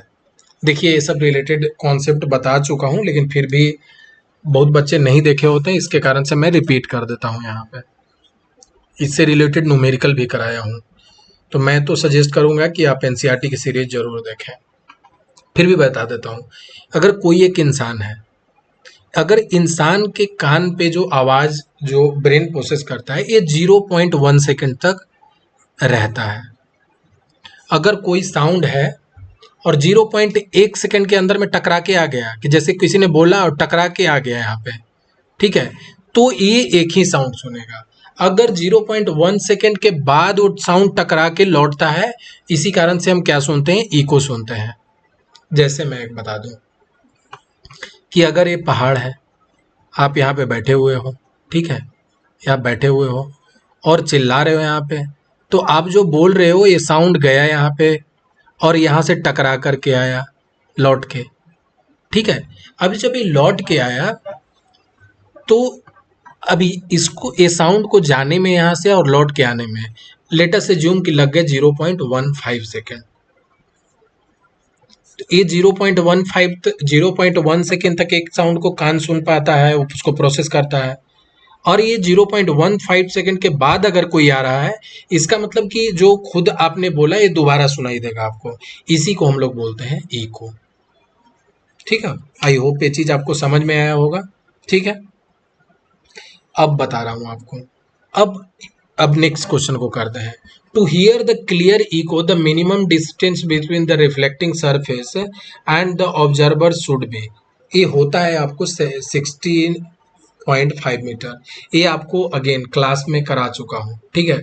आप वहाँ देख सकते हैं, न्यूमेरिकल में सॉल्व करके बताया हूँ कि क्यों 16.5 होता है, क्यों बहुत लोग इसका आंसर 33 मार देते हैं, आपको मैं बताया हूँ, आप जरूर देखें वहाँ से। फिलहाल अगर आपको मैं थोड़ा सा रिकॉल करा दूं, जैसे मान लिए कि आपने यहाँ से बोला, गया, टकरा करके लौटा, ठीक है, एक कितना सेकंड के बाद आना चाहिए, 0.1 सेकंड बाद आना चाहिए। तो अगर 0.1 अगर मेरा ये इस 0.1 सेकंड है इनटू स्पीड ऑफ साउंड कितना होता है, तो लेटर से जूम की 330 होता है, ठीक है। तो अगर इसका स्पीड ऑफ साउंड कितना हो गया 330, तो 0.1 सेकेंड में साउंड टोटल डिस्टेंस कितना ट्रेवल करके आएगा, 33 मीटर, ठीक है, 33 मीटर आएगा, बिल्कुल सही बात है। अब जब 0.1 सेकेंड में कोई भी चीज कितना ट्रेवल करेगा, 33, मुझे साउंड कितना देर के बाद सुनाई देना चाहिए, तो 0.1 सेकेंड। तो मतलब कि कोई भी जो दूरी होगा उसका टोटल डिस्टेंस 33 मीटर से ज़्यादा होना चाहिए। लेकिन अगर आप यहाँ बैठे हैं, आपने आवाज़ लगाया, फिर गया, वो लौट के आया, तो टोटल डिस्टेंस 33 है, तो इसका हाफ कितना होगा, 33/2, ठीक है, तो 16.5 हो जाएगा, ठीक है। तो इतना दूरी कम से कम अगर आप ऑब्जर्वर जो अगर कोई भी ऑब्स्ट्रक्ट जो आपका जो रिफ्लेक्टिंग सरफेस होगा, अगर उससे आप इतना दूरी अगर कम से कम रहेंगे तभी आपको इको सुनाई देगा, ठीक है। मैं यहाँ पे न्यूमेरिकल भी आपको बता दिया, ठीक है। आगे बढ़ते हैं। One important characteristic of sound is pitch, which depends on, pitch किस पे डिपेंड करता है, पिच आपका डिपेंड करता है फ्रीक्वेंसी पे डिपेंड करता है, ठीक है। फ्रीक्वेंसी क्या होता है कि कोई भी जब जैसे मान लिए ना एक कितना बार आकर कर रहा है फ्रीक्वेंसी, ठीक है। फ्रीक्वेंसी मतलब कि कितना बार कोई चीज, जैसे आपका घर जाने का फ्रीक्वेंसी कितना है, ठीक है, मतलब आप महीना में कितने बार जाते हो, 2 महीना में तो आप कितनी बार जाते हो, तो इसी को क्या बोलता है, फ्रीक्वेंसी। फ्रीक्वेंसी क्या होता है, 1/टाइम पीरियड, ठीक है। तो साउंड ऑफ पिच किस पे डिपेंड करता है, फ्रीक्वेंसी पे डिपेंड करता है। नेक्स्ट क्वेश्चन को बोलते हैं, पढ़ते हैं। Shrillness of sound is determined by, किससे डिटरमाइन करेंगे हम कि साउंड श्रिल है या लाउड है, ठीक है। इसको हम लोग निकालते हैं किससे, वेवलेंथ ऑफ साउंड से। जैसे अगर आप ये ट्रेवल कर रहे हैं तो ये, इसको क्या बोलते हैं, कोई भी दो क्रेस्ट के बीच में डिस्टेंस हो गया, इसको क्या बोलते हैं हम, वेवलेंथ बोलते हैं, लेमडा। या आप कोई भी दो ट्रफ के बीच में ले लो, इसको भी लेमडा बोलते हैं, ठीक है। ये आपको समझ में आया होगा, इसी को बोलते हैं वेवलेंथ। तो ये जो पिच होता है किस पे डिपेंड करता है, सॉरी श्रिलनेस होता है किस पे डिपेंड करता है, साउंड के जो श्रिलनेस ऑफ साउंड डिपेंड करता है वेवलेंथ पे डिपेंड करता है। अब जैसे कोई भी साउंड ऐसा होगा, ठीक है, तो ये किस पे डिपेंड कर रहा है, वेवलेंथ पे डिपेंड कर रहा है, ठीक है। तो आपका ऑप्शन क्या हो जाएगा, सी हो जाएगा, ठीक है। आई होप आपको समझ में आया होगा। नेक्स्ट क्वेश्चन को करते हैं। लाउडनेस किस पे डिपेंड करता है, एक और बता देता हूं आपको, लाउडनेस किस पे डिपेंड करता है, लाउडनेस ये भी पूछा जाता है, ये आपको बताया भी चुके हैं साइंस सीरीज में। लाउडनेस किस पे डिपेंड करता है, एम्पलीट्यूड पे डिपेंड करता है, आपको ये भी क्वेश्चन पूछा जा सकता है। लाउडनेस आपका एम्पलीट्यूड पे डिपेंड करता है, ठीक है। आगे बढ़ते हैं।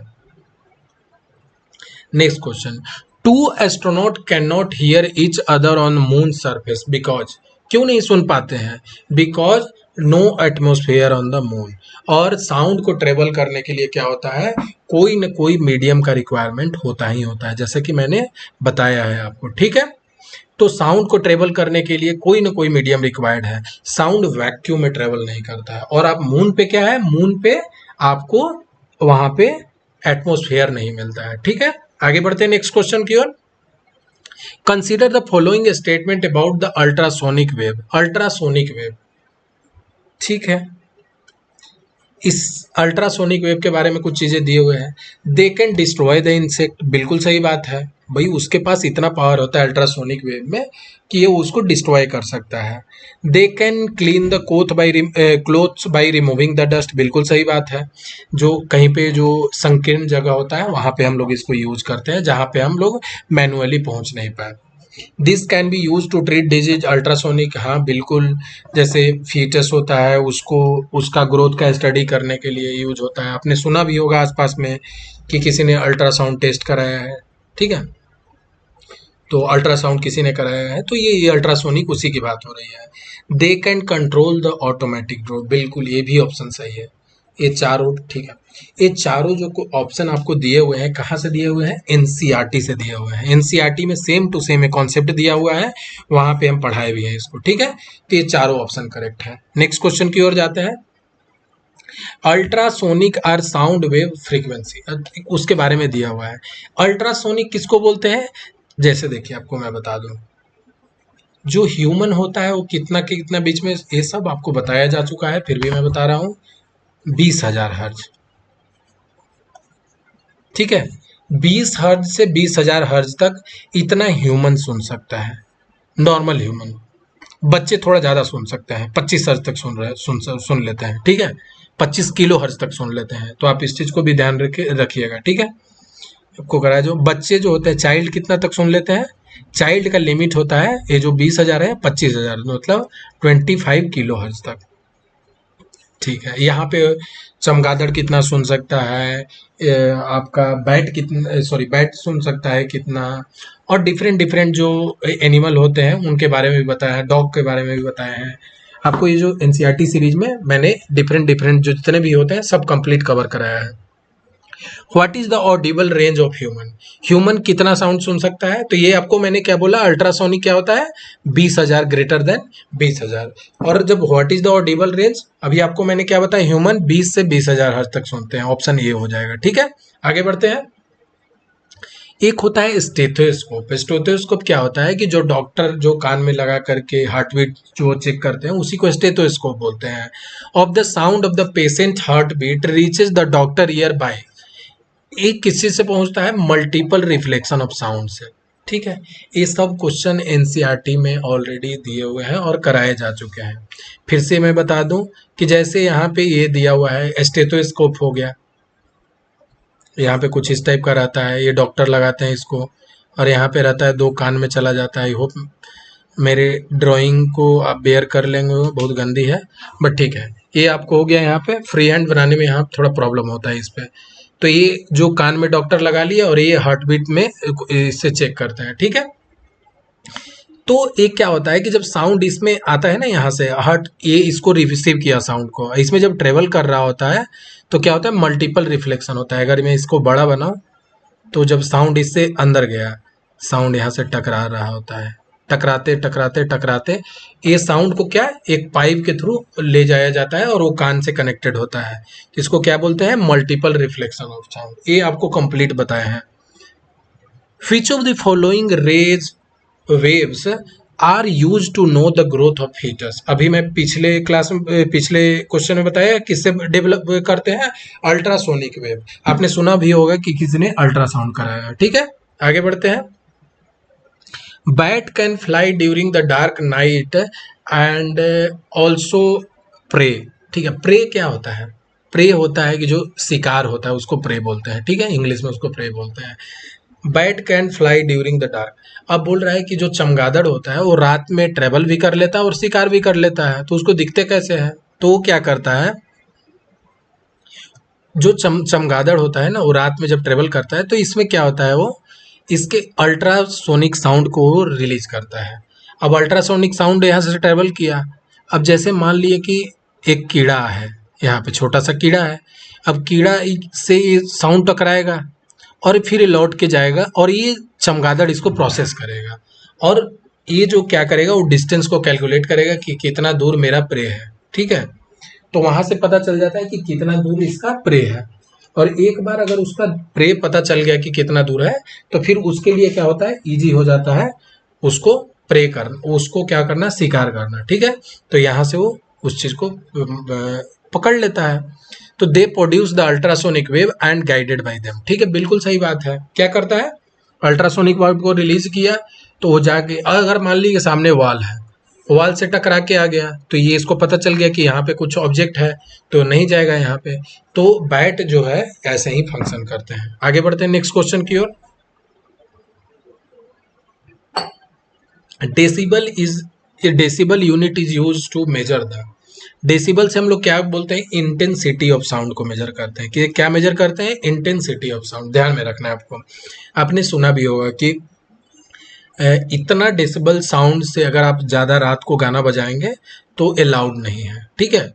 तो एक परमिसेबल जो इंटेंसिटी होता है उतना ही लिमिट तक आप बजाना होगा आपको रात में 11 बजे के बाद। ऐसे रूल रेगुलेशन होते हैं डिफरेंट डिफरेंट जगह पे, ठीक है। तो डेसिबल क्या होता है, यूनिट होता है। नेक्स्ट क्वेश्चन को करते हैं। Sound above what level is consider hazards for the noise. अगर 80 डेसिबल से अगर ऊपर, ये आपको ध्यान में रखना है, मेमोराइज करने वाला, इसमें कोई कॉन्सेप्ट तो है नहीं कि मैं बता दूं। 80 डेसिबल से अगर ऊपर कोई साउंड है तो उसको हैजार्डस बोलते हैं।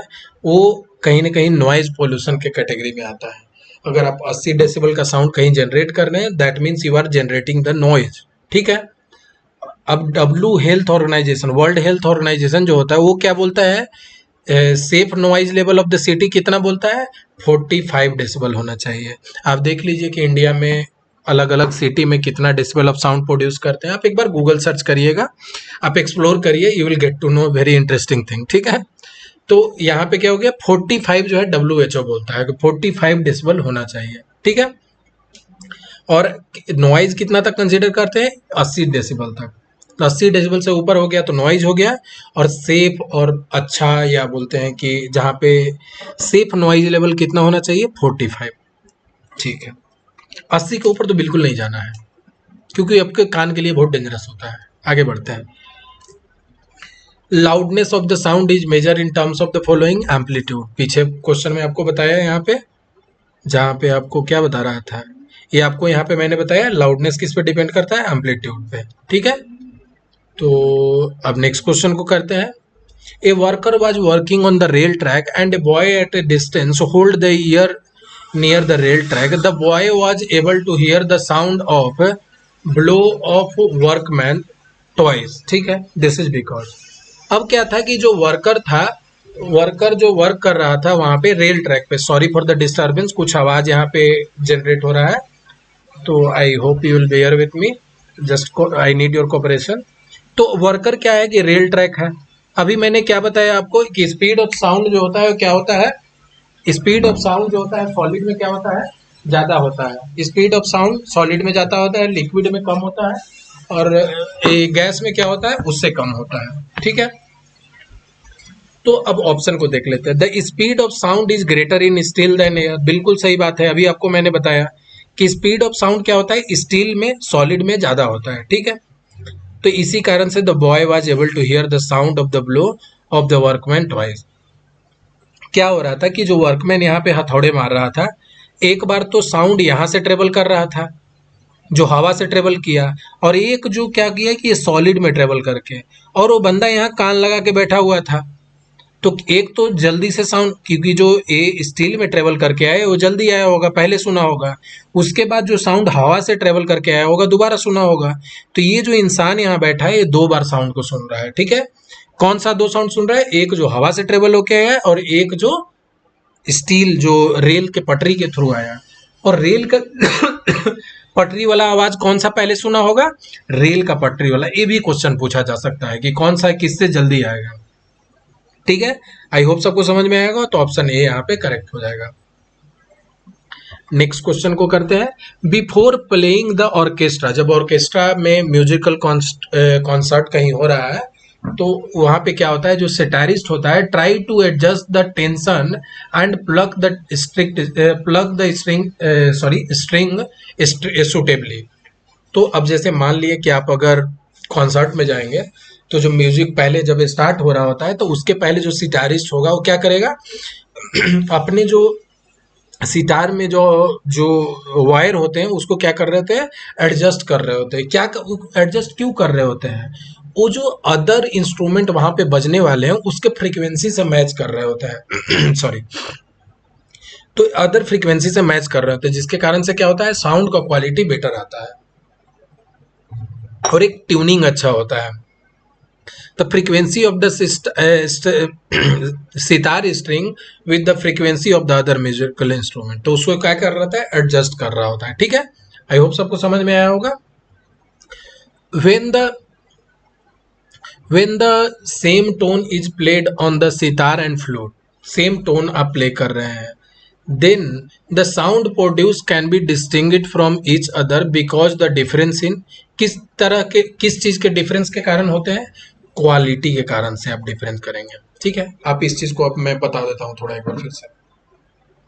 अगर आप सेम टोन प्ले किया जा रहा है सितार में, फ्लूट में, तो जो साउंड प्रोड्यूस हुआ है वो दोनों को साउंड को डिस्टिंग्विश कौन करेगा, इसको बोलते हैं क्वालिटी ऑफ साउंड, या इसको बोलते हैं टिम्बर ऑफ साउंड। ये भी आप ध्यान में रहेंगे, कहीं कहीं ऑप्शन में ये भी दे देगा टिम्बर ऑफ साउंड। तो आपको डिस्टिंग्विश कैसे करेंगे दो साउंड के बीच में, सितार और फ्लूट बज रहा है तो टिम्बर ऑफ साउंड या क्वालिटी ऑफ साउंड से। ठीक है, आगे बढ़ते हैं। When the sound wave goes from one medium to another, then the quality that remain unchanged is, अब बोल रहे हैं कि साउंड अगर ट्रेवल कर रहा है डिफरेंट डिफरेंट मीडियम में तो कौन सा चीज जो है वो चेंज नहीं होता, वो होता है फ्रीक्वेंसी। फ्रीक्वेंसी कभी भी चेंज नहीं होगा। साउंड जो ट्रेवल कर रहा है, sound wave goes from one medium to another, the quality of the sound remain unchanged. ठीक है, तो उसको क्या बोलते हैं, वही होता है आपका फ्रीक्वेंसी। ठीक है, फ्रीक्वेंसी मैं ऑलरेडी बता चुका हूं क्या होता है, 1/टाइम पीरियड। ठीक है, तो फ्रीक्वेंसी आपका सेम रहता है, अनचेंज रहता है। Next question, a drop of water is spherical in shape, this is due to, इसका आंसर होगा आपका सरफेस टेंशन। ठीक है, क्यों होता है ऐसा, जैसे एक वाटर ड्रॉपलेट है, आपने कभी वाटर ड्रॉपलेट को ट्रायंगल के फॉर्म में देखा है, कभी आपने स्क्वायर के शेप में देखा है, नहीं देखा है। कभी भी क्यों होता है, सर्कल के फॉर्म में। सर्कल के फॉर्म में क्यों होता है कि जैसे क्या होता है कि वाटर जो होता है अपना सरफेस एरिया को कम वो जो जो वहाँ पे वाटर है वो गिवन वॉल्यूम में, तो सबसे कम सरफेस एरिया में वो लेकर आना चाहता है। और सबसे कम सरफेस एरिया किसका हो सकता है? एक गिवन वॉल्यूम का, सर्कल का हो सकता है। तो उसी के कारण क्या होता है? स्फीयर का होता है। ठीक है। सरफेस टेंशन क्या होता है? अगर आपने, मैं एक और कॉन्सेप्ट बता दूं, जैसे वाटर होता है, आपने कहीं देखा हो कि वाटर है, यहाँ पे देख रहे हो कि मच्छर जो है बैठा हुआ रहता है, तैर भी नहीं रहा होता है, फिर भी बैठा हुआ होता है। जैसे पानी में अगर कोई डूब रहा है तो उसको तो तैरना पड़ेगा ना, लेकिन मच्छर देखेंगे कि ये तैर तैर भी नहीं रहा होता है, सिंपली बैठा हुआ होता है। किस कारण से बैठा हुआ होता है? कि जब पानी आपको नॉर्मल रहता है ना, तो पानी में एक छोटा सा यहाँ फोर्स लग रहा होता है। पानी अगर नॉर्मल आप ग्लास में रखे भी है, तो पानी का जो ऊपर वाला सरफेस होता है, यहाँ पे ये सरफेस टेंशन लग रहा होता है। तो अब क्या होता है कि जो पानी के पार्टिकल होते हैं ना, आपस में एक दूसरे को खींच रहे होते हैं, दोनों साइड फोर्स लग रहा होता है, जिसके कारण से एक छोटा सा टेंशन फोर्स लगता है, जो कि वेट को, यहाँ जो वेट ऑफ जो मच्छर जो होता है इसको बैलेंस कर लेता है, तो मच्छर डूबता नहीं है। ठीक है। तो पानी वाला भी कॉन्सेप्ट बता दिया, यहाँ पे ये भी कॉन्सेप्ट आपको बता दिया। ठीक है। अब आपको दूसरा क्वेश्चन करते हैं। The rain drop are spherical, किसके कारण से होते हैं? They fall from the big height, नहीं, they air, the air resistance, the water has the surface tension, ये भी आपको बताया अभी। ये आपको सरफेस टेंशन से रिलेटेड कुछ कॉन्सेप्ट को मैं यहाँ पे लिख दिया हूँ ताकि आप याद कर लें। The SI unit surface tension क्या क्या होता है? Newton metre. सरफेस टेंशन को जनरली सिग्मा से डिनोट करते हैं, इसका यूनिट क्या होता है? न्यूटन पर मीटर। ठीक है, ये ध्यान में रखिएगा। Surface tension is elastic tendency of the fluid which make the least surface area possible. और लीस्ट सरफेस एरिया पॉसिबल किसका होता है? स्फेयर का होता है। स्फेयर या सर्कल को बोल सकते हैं। ठीक है। तो इसी के कारण होता है। The value of the surface tension of any liquid depend on the nature, the temperature and the medium of the another solid liquid. अब जो सरफेस टेंशन होता है किस किस चीज पे डिपेंड करता है? टेम्परेचर पे डिपेंड करता है, मीडियम प्रेजेंट पे डिपेंड करता है ऑफ द लिक्विड सरफेस। ठीक है। जैसे मरकरी का सरफेस टेंशन कुछ और होगा, वाटर का कुछ और होगा। ठीक है। तो सरफेस टेंशन वेरी करते हैं। Surface tension decreases with the rise in temperature. अगर आप पानी को गर्म करेंगे तो सरफेस टेंशन क्या हो जाएगा? डिक्रीज हो जाएगा। ठीक है। It become zero at the critical temperature. Critical temperature पे क्या हो जाता है? जीरो हो जाता है। ठीक है। The reason is drop occupy that form is because the potential energy is minimum. देखिए ऑप्शन में कहीं आपको ये भी दे सकता है कि वो क्यों बन जाता है स्फेयर में, क्योंकि उसका पोटेंशियल एनर्जी क्या होता है? मिनिमम होता है। ठीक है। तो ये सब जितने भी कॉन्सेप्ट मैंने बताए हैं आपको बिल्कुल से ध्यान में रखना है। एक लास्ट कॉन्सेप्ट है, it only surface tension is acting on the drop, the potential energy will be minimum with the less area. ठीक है। तो पोटेंशियल एनर्जी मिनिमम कब होता है? जब उसका एरिया कम हो जाता है। और एरिया सबसे, अगर गिवन वॉल्यूम के लिए आपको एरिया कम करना है तो किस केस में होता है? सर्कल और स्फेयर के केस में होता है। ठीक है। इसीलिए पानी का ड्रॉप आपका स्फेयर बन जाता है। तो जितने भी कॉन्सेप्ट सरफेस टेंशन से रिलेटेड थे मैंने यहाँ पे डिस्कस कर दिया है। Still anybody has any iota of doubt तो आप टेलीग्राम पे रीच कर सकते हैं, यूट्यूब के कमेंट सेक्शन में मेंशन कर सकते हैं, और जो जो टेलीग्राम का लिंक है आपको डिस्क्रिप्शन में मिलेगा, आप वहां से ज्वाइन कर सकते हैं। Till then keep learning, keep growing. ठीक है। Thank you so much.